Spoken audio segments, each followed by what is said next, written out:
Cigarette কোন মুসলমান খেতে পারে? সিগারেট হয় টোবাকো প্ল্যান্টস থেকে, তামাক পাতা। ফরিদপুরে চাষ হয় নাকি? হয়।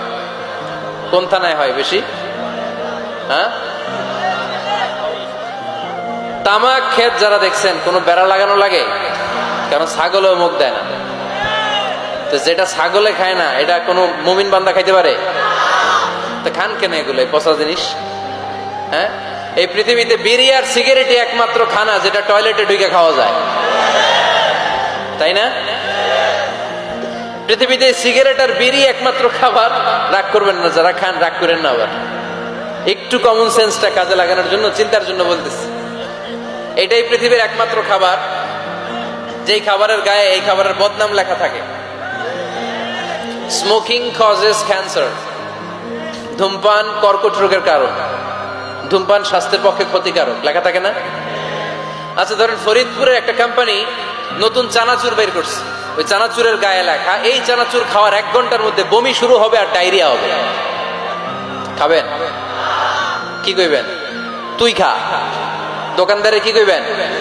তুই খা, তোর বমি হোক, তোর 14 গোষ্ঠীর ডায়রিয়া হোক, আমি টাকা দিয়ে এগুলো কিনবো না, ঠিক কিনা? কারণ এই প্রোডাক্টের গায়ে এই প্রোডাক্টের বদনাম লেখা, এটা আমরা কিনবো কেন? কিন্তু সিগারেটের উপরে সিগারেটের বদনাম লেখা থাকার পরও আমরা খাই, টয়লেটে বসে খাই। এটার মধ্যে একটা পয়জন আছে, এটাকে বলে স্লো পয়জন, নিকোটিন। এটা আপনার লাং, ফুসফুসকে শেষ করে দিবে। Slow poison.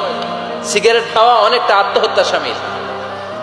বিষ খেলে সাথে সাথে মরে, সিগারেট খেলে ধুকে ধুকে মরে।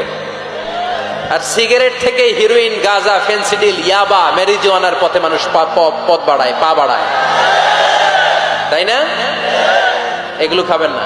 ওয়ালা তুলকু আইদিকুম ইলা তাহলুকা। নিজে নিজেকে স্বেচ্ছায় ধ্বংসের দিকে ঠেলে দিও না। জীবনটা অনেক সুন্দর, জীবনটা অনেক রঙিন, আল্লাহর দেয় জীবনটাকে উপভোগ করার দরকার আছে না নাই? এই জন্য সিগারেটকে এই ফরিদপুরের প্রোগ্রাম থেকে আমরা আজকে নো বলে দিলাম। কি বলে দিব? আওয়াজ করে সবাইকে আমরা সবাই একসাথে বলবো, সিগারেটকে কি বললাম?